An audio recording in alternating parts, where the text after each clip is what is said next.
is the True Real Estate 911 podcast with Lisa True. Lisa will share up-to-date real estate information with you that you need to know. It's Brian Mudd, along with your local real estate pro, Lisa True, with the information you need to know to stay ahead of the curve on local real estate. And the one thing that is consistent, this is true in life, but certainly in local real estate, is change. Some of it can work to your advantage, some of it not so much. But you need to have the experts on your side that know how to navigate it in your best favor, regardless of the circumstances. Trues, of course, can do that.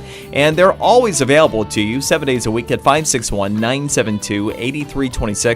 Buying, selling questions 7 days a week, 561-972-8326. Not to mention the best local resource you're going to find for real estate information, TrueRealEstate911.com. That's TrueRealEstate911.com. When you go there, you'll see all kinds of helpful information, videos that True's put up along with the latest real estate information, including this show. But the other thing, to search the MLS in real time like a real estate pro.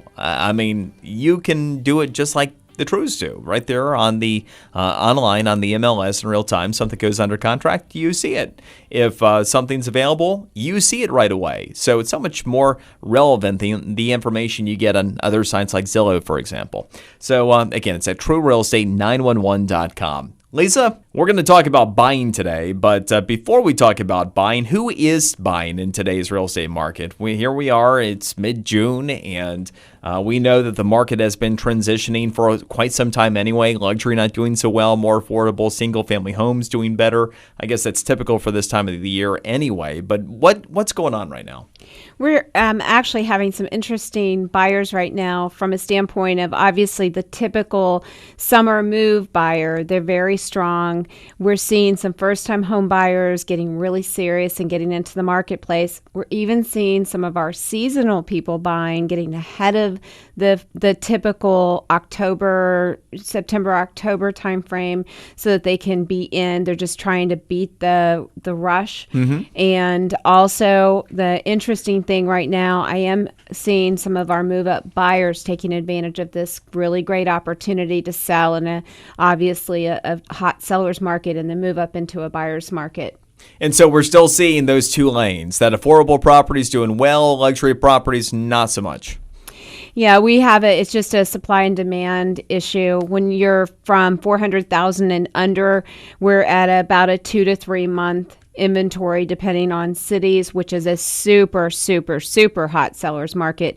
When you go over $1 million, you're at 16 months. Oh, jeez. So Remember, 6 months is neutral.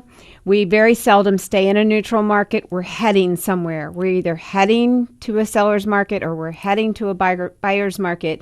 And there's exceptions to every rule. Even in the luxury market, ocean access is still doing better. I won't say it's as hot as an under 400,000, and yet there's lots of options for ocean access. It's just not as much as maybe in a country club, for example. Let's talk about buying then, because it sounds like that is the opportunity if you want the luxury property. What's not great news for sellers is certainly good news for you if you can take advantage of that move-up buying opportunity. And you have some tips today. And also, as part of this, we've got the Federal Reserve raising rates yet again, and we still have low mortgage rates. In fact, we've been lucky that despite the Fed having raised a few times in this cycle already, we had the lowest mortgage rates recently of 2017. Not something that buyers should take for granted. And so what are some of the tips and some of the advice you have for folks that are looking to buy this summer? There was a recent study that just came out. The number one reason that renters are renting is not because of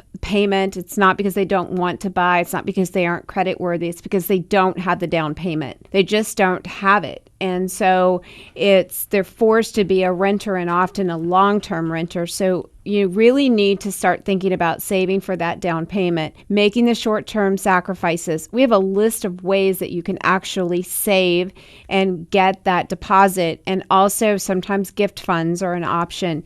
You really, if you take that sacrifice on the front end and just, take a few months of maybe living beyond the things we like to have and maybe just start and say, what can I live without for a bit, and just save all that. Save your tax refund if you have it. anytime you get, cash, put it in a savings account for your home purchase, and then you at least get started in that. So that is a number one problem that buyers have, is that missing down payment. I want to challenge that thought a little bit and get your take on it, because you see this day in and day out with the activity that's going on. I understand that some of it is timing, because if you're renting and you had your first, last, and security that's tied up with the roof that's currently over your head, the timing of attaining those resources to be able to close can certainly be problematic. But just to the general narrative that you don't have enough to put down, now that we see, if you're a veteran or certain programs, you can actually put zero down. But with 3% or so mortgages being available, it is true, is it not, that if you have first, last, and security, you almost certainly have enough to put down to buy a similar property? Yes, the challenge is your deposit plus your closing costs plus reserves. Right. Okay. So you have to, typically when you rent something, a landlord may want to look at, your financial stability, but generally they're looking at credit worthiness. They're looking at your job. They're saying, do you have first, last, and security? Where the banks often, especially if you're putting 3 or 5% down, are looking at reserves on the back end. Fannie Mae is actually going to be allowing some changes, which we'll be talking about next week, changes that are going to allow you to have higher back end ratios, less reserves. I don't know if that's a good thing or not, and yet it will help some people get into homes. And yes, I agree. Many people underestimate how close they are to being able to buy. And often something as simple as a conversation with a family member with gift funds, or if you're not in a hot product, which is part of the challenge, right?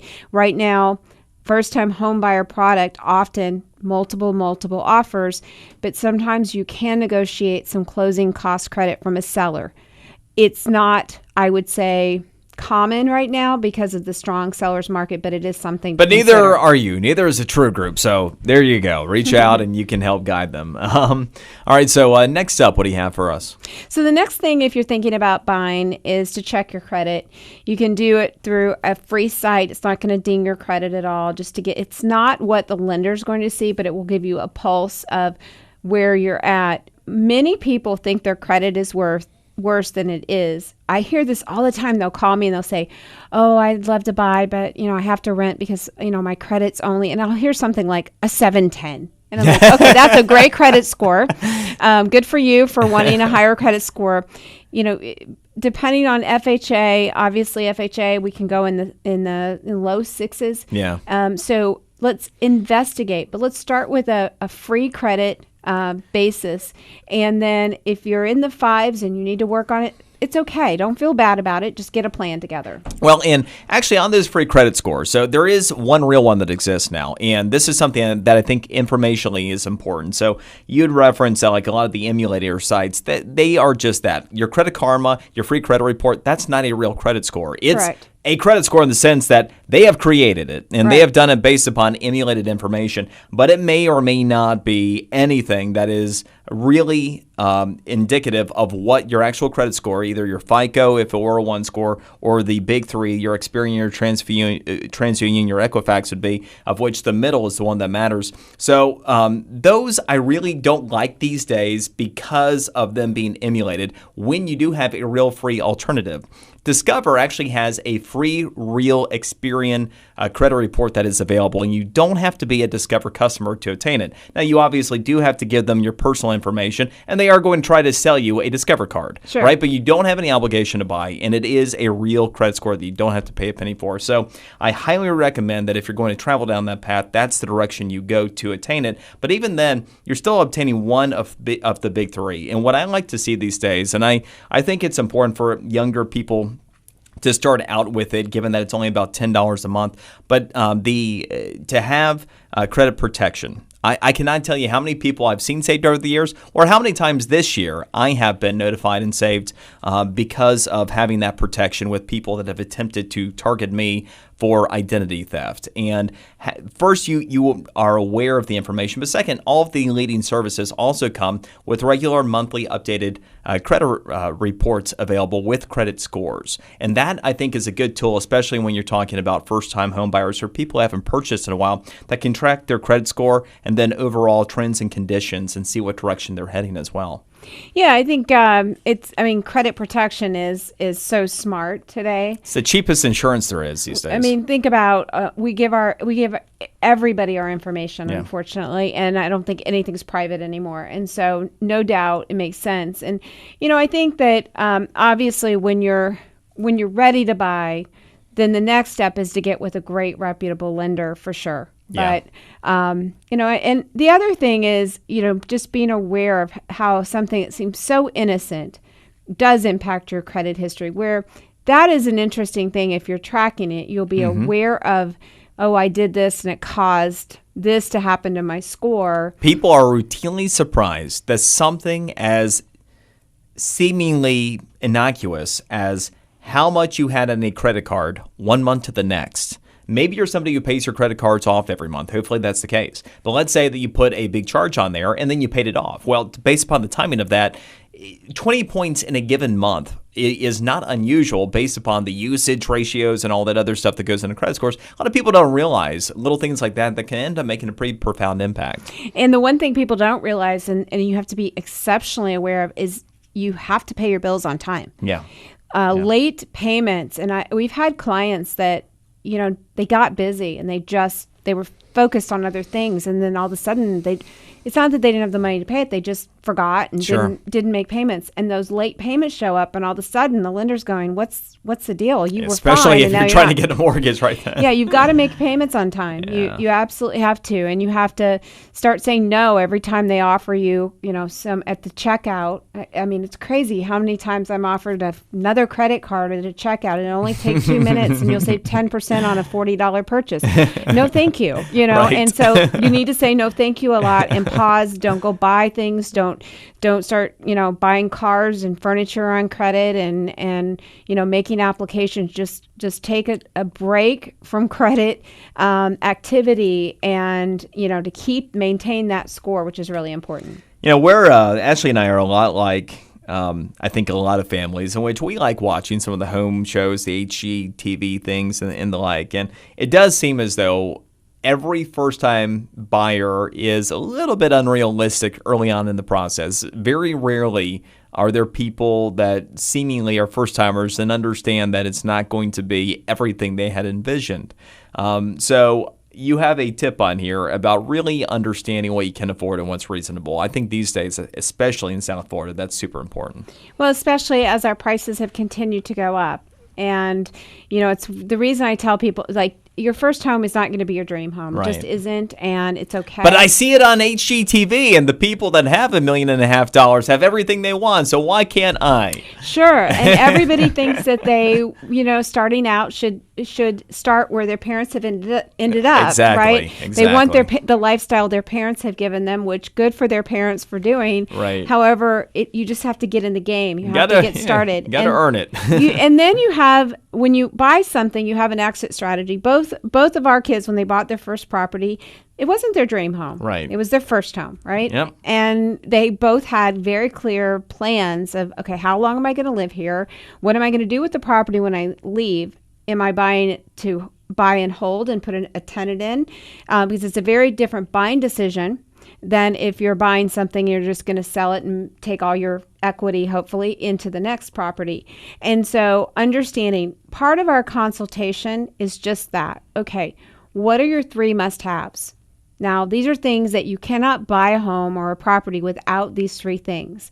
And then it's a matter of, okay, and one of the must-haves is usually a price point. Right. I want to be at this price range. Okay, so does the product exist? Because I would love to give the buyers that I get calls. I had a call the other day. Somebody wanted $1 million, had $1 million budget. Okay. Great budget, right? Yeah. Wants to be on the ocean. Okay. More challenging. In Palm Beach County. Home?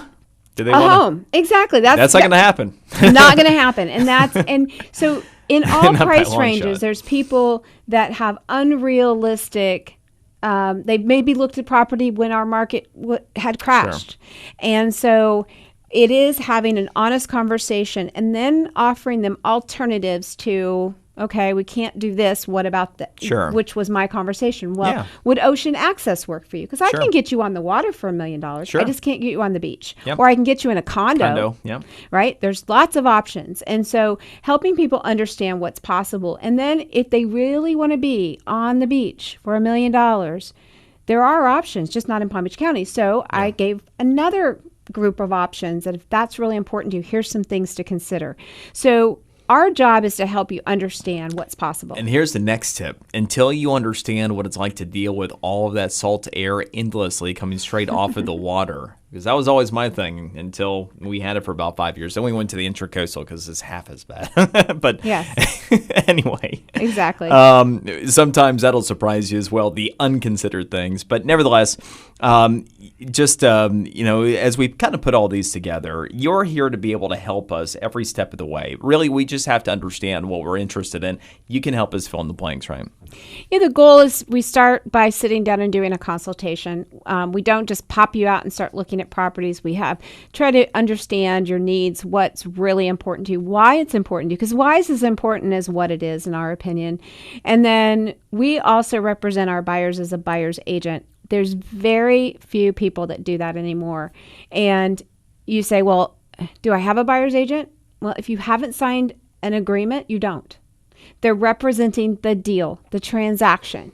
And so it is very different than having an agent on your side that's looking out for you. Well, and I want to speak to that as it pertains to you, to the True Group. We've had fall-through rates that have been as high as 40% in recent years in Palm Beach County. And you wonder sometimes, why do we have fall-through rates that are that high? Sometimes there are extenuating circumstances, and sometimes it has to do with inspection issues that showed up something that was huge. But more often than not, it's preventable outcomes in the process. And I've seen firsthand, that our deal, for example, would have fallen apart had it not been for your expertise in guiding it through the process. And that can come up. When you take a look at potentially 4 times out of 10, something could go wrong that will blow the deal up. Having you there to mitigate that process not only creates much less stress in the process for us, but it literally could be the difference in closing or not. Well, and here's an example. So we have a client getting ready to close on a property and went to their lender because they had a very long-term relationship. The lender said, no, you can't buy this without selling this other property. And we kind of went, does that make sense? And I asked permission because I don't have the relationship with the lender. Would it be okay if I spoke with your lender? Well, what I found out is the lender had the taxes based on a program in their computer way high. The property taxes. Okay. And because the property taxes were way high in the computer program, it caused them to not qualify. Wow. Versus what was the taxes on the property. Which is odd because it's public record anyway that they wouldn't have it. Yes, but a lot of lenders do that. They put in Wow. averages, right? And so all of a sudden, well, we can't buy it, to, oh, we can buy it. It's a big difference. Huge difference. And so it's such a little thing and yet such a big thing. Chris and Ashley have a client, and they were out of town on Friday, and they were having a challenge with getting the seller to cooperate. We represent the buyer. Sure. And I got on the phone and stepped in and because they were gone and solved the issue. And so we always look at how do we solve the issue? How do we make it happen? Not, oh, well, that won't work. Yeah, or let's hope it all works out. Yeah, there should be no hope. There should be no crying in real estate, and there should be no hope in real estate. There needs to be solutions and plans and processes for everything. And so a simple process, if you follow it, will get you the results you want. All right, and the Trues are there to help you 7 days a week. 561-972-8326. 561-972-8326. If you're not already there, go to TrueRealEstate911.com.